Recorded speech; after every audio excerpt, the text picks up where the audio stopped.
যুগ পর সশস্ত্র বাহিনীর অনুষ্ঠানে খালেদা জিয়া সেনাকুঞ্জের প্রধান উপদেষ্টার সঙ্গে কুশল বিনিময়ে বৈষম্যহীন বাংলাদেশের প্রত্যয়। বৈষম্যহীন, শোষণহীন, কল্যাণময় এবং মুক্ত বাতাসের রাষ্ট্রের যে স্বপ্ন নিয়ে মুক্তিযোদ্ধারা দেশ স্বাধীন করেছিলেন, আমি তাদের সেই স্বপ্ন পূরণে অঙ্গীকারবদ্ধ। নির্বাচনী ট্রেনের চালক পেল ইসি। আগের 3টি নির্বাচনে ভোট দিতে পারেনি মানুষ, খুব সিএসির স্বচ্ছ ভোটের উদাহরণ হতে চান। এখনকার প্রেক্ষাপটে এই দায়িত্বটা আরো অনেক বেশি, বিশেষ করে মানুষ রক্ত দিয়েছে, অনেক ছেলেপেলে রক্ত দিয়েছে। এখন যদি আমরা একটু ব্যর্থ হই, এদের রক্তের সাথে বেইমানি করা হবে। একটা জাতিকে ফ্রি, ফেয়ার এবং ক্রেডিবল ইলেকশন যাতে উপহার দিতে পারি। 21শে আগস্ট গ্রেনেড হামলা মামলার হাইকোর্টে শুনানি শেষ, রায় যে কোনো দিন। তারেক রহমানের অভিযোগে প্রমাণ মেলেনি, দাবি আইনজীবীর। আমি আশাবাদী যে যেহেতু তো ওনার এগেনস্টে কোনো এভিডেন্স নাই এবং ওনার এগেনস্টে আপনার এরকম টেনজিবল এভিডেন্স তো দূরের কথা, কোনো মেটেরিয়ালস নাই বা কোনো সার্কামস্টেন্সিয়াল কোনো এভিডেন্সও নাই, সেক্ষেত্রে উনি বেনিফিট পাবেন, এটা আমরা প্রার্থনা করেছি। এখন দেখি আমরা কোর্ট।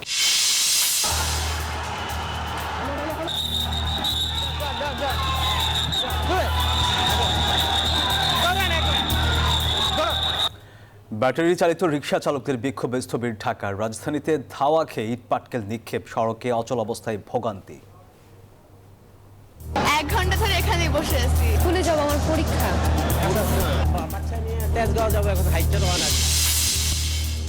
দেশে জ্বালানি খাতে এখনো নিরাপত্তা নিশ্চিত করতে পারেনি সরকার। সিপিডি সংলাপে বক্তারা গ্যাস দিতে না পারলে প্রতিষ্ঠানকে ক্ষতিপূরণ দেওয়ার দাবি। এবার রাশিয়ায় ব্রিটিশ ক্ষেপণাস্ত্র ছুড়ল ইউক্রেন। মার্কিন সহায়তা না পেলে পরাজয়ের শঙ্কা জেলেনস্কির। ট্রাম্পের সঙ্গে আলোচনায় আগ্রহী পুতিন। এবং চ্যালেঞ্জ কাপ দিয়ে কাল শুরু হচ্ছে দেশের ফুটবল মৌসুম। শিরোপা জিতে মুখিয়ে বসুন্ধরা কিংস, ছাড় দেবে না মোহামেডানও। দর্শক, স্বাগত নিউজ 24 সংবাদে। আপনাদের সাথে আছি আমরা দুজন, আমি সোহাগ বক্স এবং আমি নাফিসা হক। এতক্ষণ দেখছিলেন সংবাদ শিরোনাম, এবার বিস্তারিত। 6 বছর পর এই প্রথম জনসম্মুখে হাজির হলেন বিএনপি চেয়ারপারসন বেগম খালেদা জিয়া। অনেকের কাছে অবিশ্বাস্য কিংবা স্বপ্নের মতো মনে হলেও এটাই সত্য। প্রায় 1 যুগ পরে সেনাকুঞ্জে সশস্ত্র বাহিনী দিবসের অনুষ্ঠানে অংশ নিয়েছেন তিনি। সেখানে বিএনপি চেয়ারপারসনকে অভ্যর্থনা জানান অন্তর্বর্তী সরকারের প্রধান উপদেষ্টা ডক্টর মোহাম্মদ ইউনূস। অনেক বছর পর সাবেক সেনাপ্রধান জিয়াউর রহমানের সহধর্মিণী সাবেক প্রধানমন্ত্রী খালেদা জিয়াকে পেয়ে উচ্ছ্বাসে ফেটে পড়েন আমন্ত্রিত অতিথিরাও। প্রায় 1.5 ঘন্টা অবস্থান শেষে সেনাকুঞ্জ ত্যাগ করে গুলশানের বাসভবনে ফেরেন খালেদা জিয়া। শেষ কবে এমন প্রাণ খোলা হাসি হেসেছেন BNP chairperson Begum Khaleda Zia?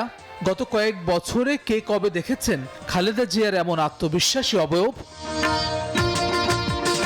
BNP chairperson নিজেও কি কখনো ভেবেছেন এবারের সশস্ত্র বাহিনী দিবসে এখানে আসবেন তিনি, পাশাপাশি বসবেন প্রধান উপদেষ্টার সঙ্গে? প্রবল রাজনৈতিক প্রতিহিংসার কারণে সাধারণ মানুষের কল্পনাতেও ছিল না এভাবে রাষ্ট্রীয় কোনো অনুষ্ঠানে অংশ নিতে পারবেন সাবেক প্রধানমন্ত্রী খালেদা জিয়া। শর্তহীন মুক্তি পেয়ে এই প্রথম জনাকীর্ণ সেনাকুঞ্জে বিএনপি চেয়ারপারসন। উপস্থিত ছিলেন বিএনপির শীর্ষ নেতারাও। প্রফেসর ডক্টর ইউনূসকে, যে তিনি আজকে ম্যাডামকে যে সম্মান দেখিয়েছেন, এতে আজকে আমরা যেমন কৃতজ্ঞ হয়েছি, একই সঙ্গে গোটা জাতি আজকে আনন্দিত বোধ করেছে। সবশেষ 2012 সালে সশস্ত্র বাহিনীর অনুষ্ঠানে যোগ দিয়েছিলেন তিনি। এরপর থেকে নানা প্রতিকূলতায় আর সেনাকুঞ্জে যাওয়া হয়নি তার। এবার সশস্ত্র বাহিনীর পক্ষ থেকে যথাযথ মর্যাদায় আমন্ত্রণ জানানো হয়েছে সাবেক 3 বারের এই প্রধানমন্ত্রীকে। ফলে কিছুটা শারীরিক অসুস্থতা নিয়েই সামরিক বাহিনীর নিমন্ত্রণে সাড়া দেন আপসহীন নেত্রী বেগম খালেদা জিয়া।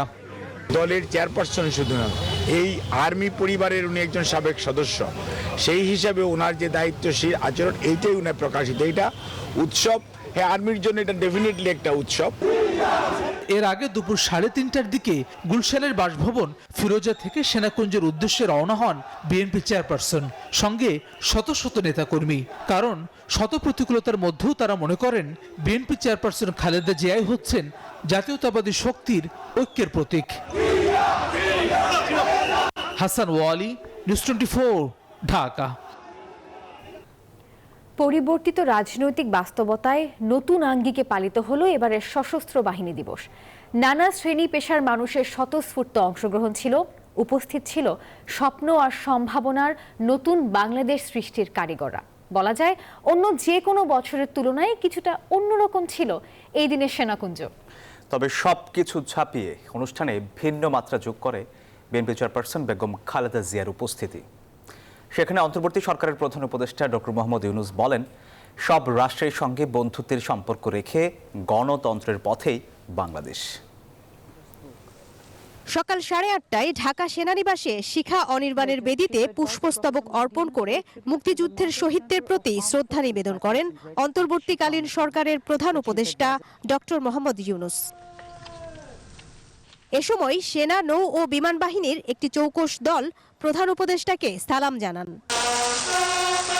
খেতাবপ্রাপ্ত মুক্তিযোদ্ধাদের সংবর্ধনা অনুষ্ঠানে প্রধান উপদেষ্টা বলেন, আগামীর নতুন বাংলাদেশ হবে জনগণের বাংলাদেশ। বৈষম্যহীন, শোষণহীন, কল্যাণময় এবং মুক্ত বাতাসের রাষ্ট্রের যে স্বপ্ন নিয়ে মুক্তিযোদ্ধারা দেশ স্বাধীন করেছিলেন, আমি তাদের সেই স্বপ্ন পূরণে অঙ্গীকারবদ্ধ। এরপর বিকেলে সেনাকুঞ্জে সশস্ত্র দিবসে যোগ দেন 3 বাহিনী সহ রাজনৈতিক অঙ্গনের শীর্ষরা। অনুষ্ঠানের প্রধান আকর্ষণ ছিলেন বিএনপি চেয়ারপারসন বেগম খালেদা জিয়া। অনুষ্ঠানে যোগ দিয়েই প্রধান উপদেষ্টা সকলের সাথে কুশল বিনিময় শেষে আবারও ভাষণ দেন।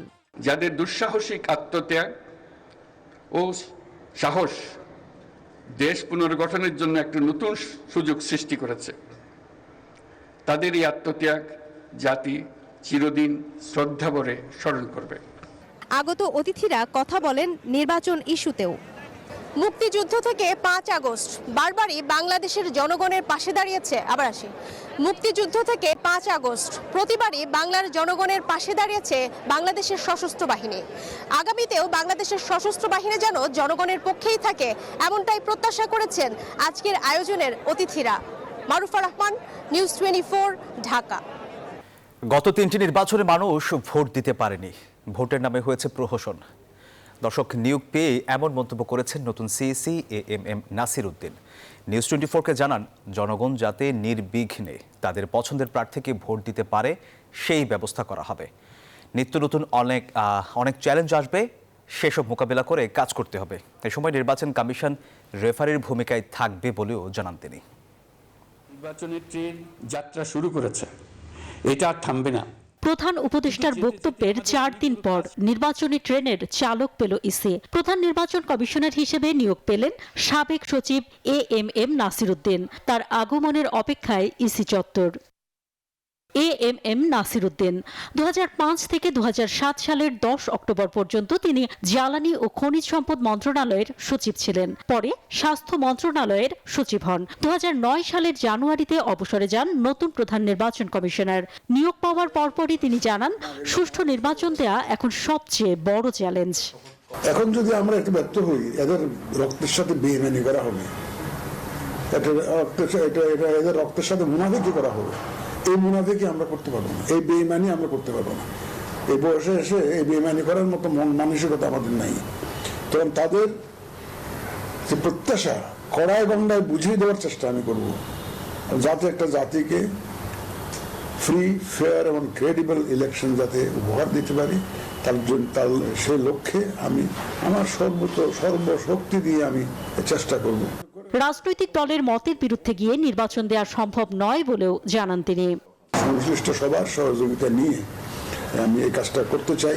নতুন ইসিতে কমিশনার হিসেবে আরও থাকছেন অবসরপ্রাপ্ত অতিরিক্ত সচিব মোহাম্মদ আনোয়ারুল ইসলাম সরকার, অবসরপ্রাপ্ত জেলা ও দায়রা জজ আব্দুর রহমান এল মাসুদ, অবসরপ্রাপ্ত যুগ্ম সচিব বেগম তাহমিদা আহমদ এবং অবসরপ্রাপ্ত ব্রিগেডিয়ার জেনারেল আবুল ফজল মোহাম্মদ সানাউল্লাহ।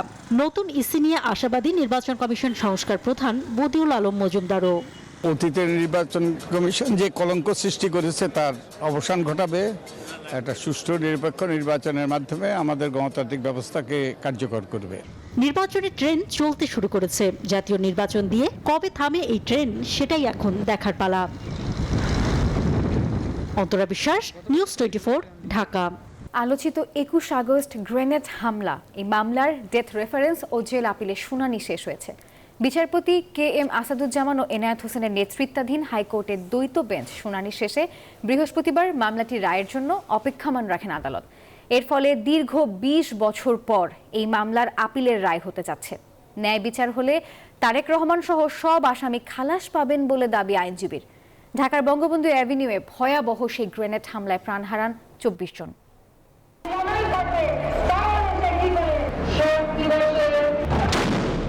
২০০৪ সালের ২১শে আগস্ট আওয়ামী লীগের সন্ত্রাসবিরোধী মিছিল শুরুর আগে গ্রেনেড হামলা হয়। এতে প্রাণ হারান অন্তত ২৪ জন। এ ঘটনায় করা মামলায় ১৪ বছর পর ২০১৮ সালের ১০ অক্টোবর রায় দেন ঢাকার ১ নম্বর দ্রুত বিচার ট্রাইব্যুনালের বিচারক শাহেদ নুরুদ্দিন।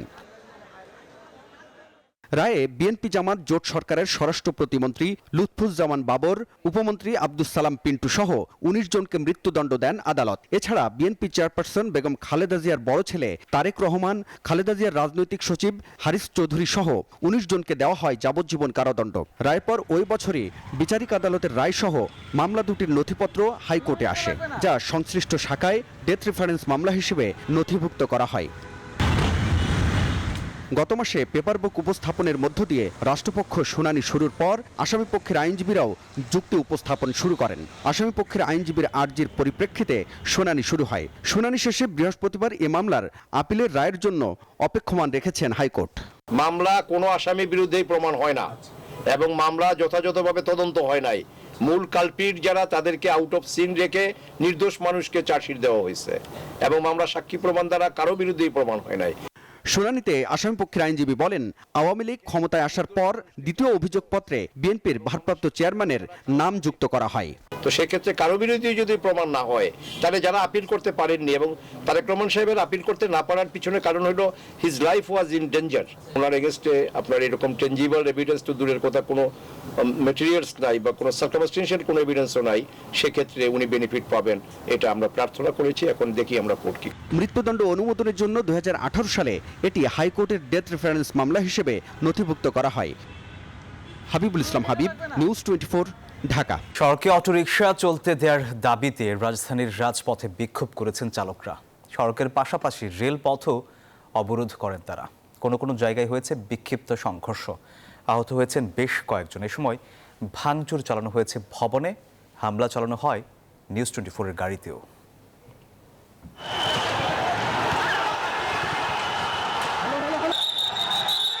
রাস্তায় অটোরিকশা চালানোর দাবিতে রাজপথে নেমে আইনশৃঙ্খলা বাহিনীর সাথে এভাবেই সংঘর্ষে জড়ান চালকরা। দফায় দফায় চলে আইনশৃঙ্খলা বাহিনীর সঙ্গে অটোরিকশা চালকদের ধাওয়া পাল্টা ধাওয়া সংঘর্ষ। ভাঙচুর চালানো হয় রাজধানীর মহাখালী এসকেস টাওয়ারে। এ সময় হামলা চালানো হয় নিউজ 24-এর গাড়িতেও। আইন প্রয়োগকারী সংস্থার সদস্যদের লক্ষ্য করে ইটপাটকেল ছুড়ে মারেন বিক্ষোভকারীরা। চালকদের দাবি প্রধান সড়কে না হলেও পাড়া মহল্লার অলিতে গলিতে চলতে দিতে হবে অটোরিকশা। রাজধানীর মহাখালী, আগারগাঁও, মোহাম্মদপুর, মিরপুর, ড্যামরা, যাত্রাবাড়ি সহ বিভিন্ন এলাকায় অবস্থান নেন তারা। গাছ, দড়ি, ইট দিয়ে বন্ধ করে দেয়া হয় যান চলাচল। বন্ধ করে দেখ, আমাদের কর্মস্থল দেখ। আমরা মেন রাস্তা উঠবো না, আমরা ভজনের ভিতরে চালাবো, আমাকে দাবিটা মেনে না। গাড়ি রেখে দেয় তাইলে আমরা চলবো কিভাবে? চলাতে যে কিস্তি আছে বা ফ্যামিলি আছে, প্রত্যেকটা রিস্তায় কিস্তির উপর আছে। গলিতে চলতে দিব, আমরা করে কর্ম করে খাইতে পারবো স্যার। কোর্টের লিখিত বাজে দেয় না, কারণ পরবর্তী দললে এটা কি করা যাবে। এদিকে আগারগাঁওয়ে পরিস্থিতি নিয়ন্ত্রণের চেষ্টা করে পুলিশ। আন্দোলনকারীদের আশ্বস্ত করে রাজপথ ছাড়ার অনুরোধ জানায় তারা। আমরা তাদের সাথে কথা বলেছি এবং তাদের দাবিগুলি ঊর্ধ্বতন কর্তৃপক্ষের কাছে আমরা উপস্থাপন করব। ইতোমধ্যে তাদেরকে আমরা রাস্তা ছেড়ে চলে যেতে বলেছি। শেষমেশ রাজপথ ছেড়ে দেন আন্দোলনকারীরা। তবে অটোরিকশা চালানোর স্থায়ী সমাধান না হলে আবারও রাজপথে নামার হুঁশিয়ারি দেন তারা। নাইম আলচিকো, নিউজ 24, ঢাকা। এদিকে ব্যাটারি চালিত অটোরিকশা চালকদের আন্দোলনে দিনভর স্থবির ছিল রাজধানী। বন্ধ হয়ে যায় মহাখালী সহ আশেপাশের বিভিন্ন এলাকার যান চলাচল। তীব্র যানজটে ভোগান্তিতে পড়ে ক্ষোভ জানান যাত্রী পথচারীরা।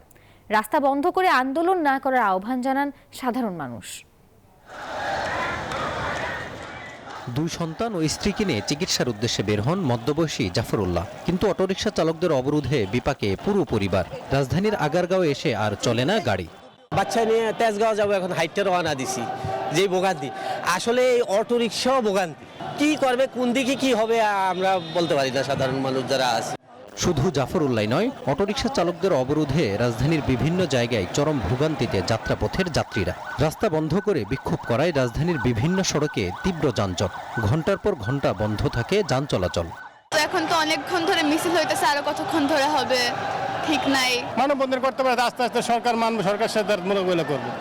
আমাদের ভোগান্তিতে তো লাভ নেই, আমরা সাধারণ মানুষ। কি করবো আমরা, কিছু করার তো নাই তো ভাইয়া। আমাদের তো চারা ছিল হাসপাতালে যাব, ডাক্তার দেখাবো, কিন্তু কখন গিয়ে যে পৌঁছাবো সেটা বলা যাচ্ছে না। নোয়াখালী টার্মিনাল থেকে এই পর্যন্ত আসতে 3 ঘন্টা লাগলো। তীব্র যানজটে আটকে থেকে ক্ষুব্ধ যাত্রীরা বলেন, রাস্তা বন্ধ করে আন্দোলন কোনো সমাধান নয়, অন্য উপায়ে আন্দোলনের তাগিদ তাদের। আন্দোলনটা আরো সুশৃঙ্খল ভাবে হইতে পারে। এই যে একটা অনিশ্চয়তা, একটা আতঙ্ক, এই জিনিসটা না করলেই হয়। প্রতিদিন এই আন্দোলন, ছাত্রদের আন্দোলন, রিক্সা চালকদের আন্দোলন, গার্মেন্টসের আন্দোলন, আমরা ঘন্টার পর ঘন্টা রোডে বসে থাকি।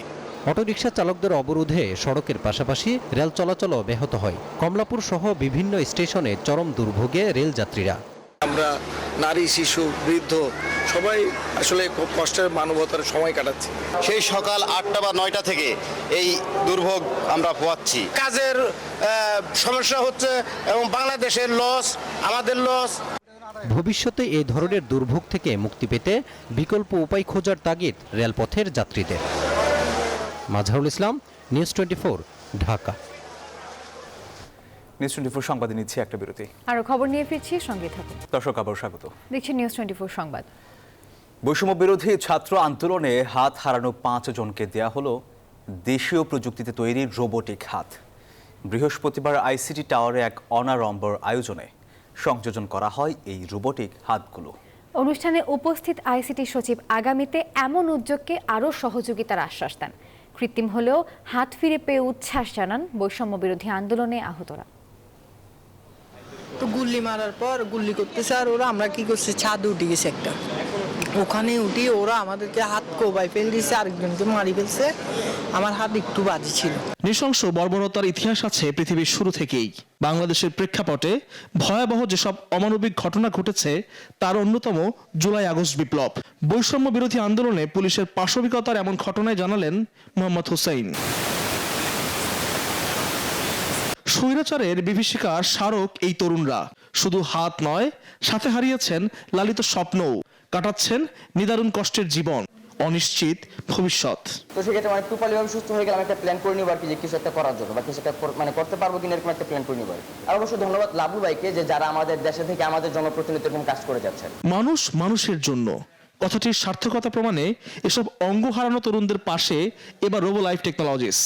শ্রেষ্ঠ এই বিপ্লবীদের পাশে দাঁড়িয়েছেন আরেক বিশ্বসেরা দেশীয় তরুণ রোবট গবেষক। বাংলাদেশে আন্দোলনে টোটাল হাত হারাইছে 6 জন আমাদের হিসাবে। এর মধ্যে 5 জনকে কিন্তু আমরা সরাসরি হ্যান্ডগুলো ইতিমধ্যে প্রদান করে দিচ্ছি। তো এখানের মধ্যে আমরা 2 ধরনের আসলে হাত ওনাদেরকে প্রদান করছি, একটা হলো কি ব্রেন কন্ট্রোল আর একটা হলো কি অটো কন্ট্রোল। সকালে আইসিটি টাওয়ারে এক অনুষ্ঠানের মাধ্যমে 5 জনের হাতে তুলে দেওয়া হলো রোবোটিক হাত। এই বৈষম্য বিরোধী ছাত্র আন্দোলনে যে মানুষগুলো তাদের জীবন দিয়েছে, অঙ্গ দিয়েছে, তাদের জন্য কিছুটা করতে পেরেছি, এটা অন্ততপক্ষে আমাদের ভেতরে আসবে।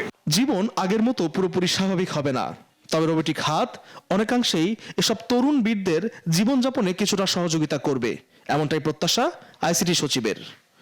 আল মোহাইমিনুল খান, নিউজ 24, ঢাকা। সাবেক প্রধানমন্ত্রী শেখ হাসিনাকে ভারত থেকে ফেরত আনতে সরকারের উচ্চ মহল থেকে পররাষ্ট্র মন্ত্রণালয়ে এখনো কোনো সিদ্ধান্ত আসেনি। ফলে পররাষ্ট্র মন্ত্রণালয় কোনো ধরনের উদ্যোগও নেয়নি। তবে নির্দেশনা আসলে উদ্যোগ নেওয়া হবে, এমনটি জানিয়েছেন পররাষ্ট্র মন্ত্রণালয়ের মুখপাত্র তৌফিক হাসান। গণমাধ্যমে বাংলাদেশ নিয়ে যে অপপ্রচার চলছে সেটি আমরা বাংলাদেশে অবস্থিত ভারতীয় হাই কমিশনকে বিভিন্নভাবে সময় জানিয়েছি। আমরা ভারতীয় কর্তৃপক্ষকে এটি জানিয়েছি যে আমাদের দুদেশের পারস্পরিক যে বন্ধুত্বপূর্ণ সম্পর্ক রয়েছে তার পরিপ্রেক্ষিতে এই ধরনের বাংলাদেশ নিয়ে অপপ্রচার মোটেই কাম্য নয়। চাচ্ছি যে এটা একটা খুব দুদেশের মধ্যকার যে সম্পর্কটা গতিশীল করার জন্য এই এফওসিটা একটা গুরুত্বপূর্ণ ভূমিকা পালন করবে এবং আমরা সেখানে এই যে ভিসা নিয়ে যে প্রবলেমগুলো হচ্ছে সেটাও আমরা হয়তো তাদের কাছে তুলে ধরবো। সংবাদে নিচ্ছি আরো একটি বিরতি, সাথেই থাকুন। দর্শক আবার স্বাগত নিউজ 24 সংবাদে। এবারে জানিয়ে দিব অর্থ বাণিজ্য সংবাদ। দেশে জ্বালানি খাতে এখনো নিরাপত্তা নিশ্চিত করতে পারেনি সরকার।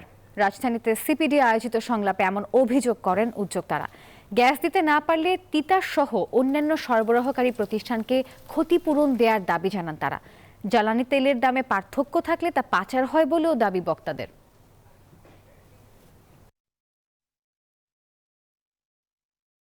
এবার আন্তর্জাতিক প্রসঙ্গ। মার্কিন ক্ষেপণাস্ত্রের পর এবার ব্রিটিশ মিসাইল দিয়ে রাশিয়ার অভ্যন্তরে হামলা চালালো ইউক্রেন। বিভিন্ন ব্রিটিশ গণমাধ্যমে বুধবার নিশ্চিত করা হয়েছে এই তথ্য। বুধবার যুক্তরাজ্যের তৈরি স্টর্ম শ্যাডো মিসাইল দিয়ে রাশিয়ার ভেতরে আঘাত এনেছে ইউক্রেনীয় বাহিনী। একদিন আগে যুক্তরাষ্ট্রের দেয়া ক্ষেপণাস্ত্র দিয়ে হামলা চালায় দেশটি। রুশ সেনাবাহিনীর বিরুদ্ধে ইউক্রেনকে স্থল মাইন ব্যবহারের অনুমতিও দিয়েছে যুক্তরাষ্ট্র। এদিকে মার্কিন সহায়তা বন্ধ হয়ে গেলে যুদ্ধে ইউক্রেন পরাজিত হবে এমন শঙ্কার কথা জানিয়েছেন প্রেসিডেন্ট ভলোদিমির জেলেনস্কি। І питань про якусь особливу небезпеку.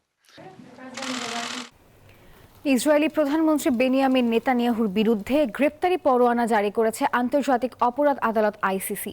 গাজায় সংঘটিত যুদ্ধাপরাধের অভিযোগে বেনিয়ামিন নেতানিয়াহু ও দেশটির সাবেক প্রতিরক্ষা মন্ত্রী ইয়োভ গ্যালান্টের বিরুদ্ধে পরোয়ানা জারি করা হয়েছে। একই ধরনের পরোয়ানা জারি করা হয়েছে হামাস নেতা মোহাম্মদ দাইফের বিরুদ্ধেও। আইসিসির প্রধান প্রসিকিউটর করিম খান গত মে মাসে গ্রেপ্তারি পরোয়ানা জারির আবেদন করেছিলেন।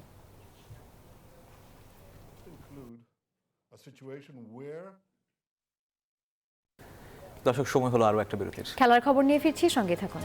দর্শক, আবার স্বাগত নিউজ 24 সংবাদে। এবারে জানিয়ে দিব খেলার খবর। দর্শক, ইউরোপিয়ান ফুটবলের আদলে এবার ঘরোয়া মৌসুম শুরু হচ্ছে বাংলাদেশ 2 পয়েন্ট ও চ্যালেঞ্জ কাপ দিয়ে। কিংস এরেনায় শুক্রবার বিকেল 5টায় বসুন্ধরা কিংস আতিথ্য দেবে গেল মৌসুমের লিগ রানার্স আপ মোহামেডানকে।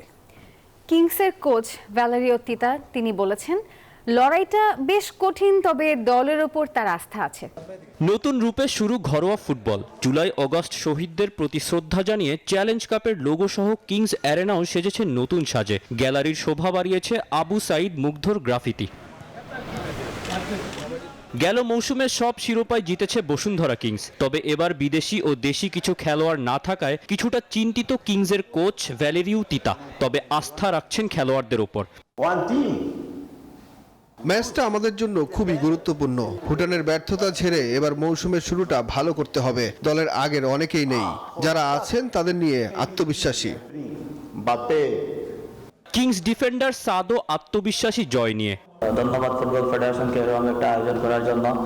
আর স্পেশালি আমরা অনেক এক্সাইটেড, আমরা অনেকদিন ওয়েট করতেছি আমাদের সিজন কবে শুরু হবে। আশা করি আমাদের যারা আছে সবাই সর্বোচ্চটা দিয়ে কালকে ম্যাচটা জেতার চেষ্টা করব। গেল মৌসুমে কিংস অ্যারেনায় এসে বসুন্ধরাকে হারিয়েছিল কোচ আলফাজ আহমেদের মোহামেডান। অনুশীলন শেষে বললেন, শুক্রবার চ্যালেঞ্জ কাপের ট্রফির জন্য লড়াই করবে দল। আমরা এটাই ফার্স্ট ম্যাচ খেলবো, আমাদের বরঞ্চ অসুবিধা হবে। যাই হোক, সবটাই আমরা ফাইট করবো। চ্যালেঞ্জ কাপের প্রাইজ মানি দু দলের সম্মতিতে জুলাই শহীদ স্মৃতি ফাউন্ডেশনের প্রদান করা হবে। তসিফুল হাসান, নিউজ 24, ঢাকা। দর্শক, নিউজ 24 সংবাদ এই পর্যন্তই। এতক্ষণ সাথে থাকার জন্য ধন্যবাদ সবাইকে।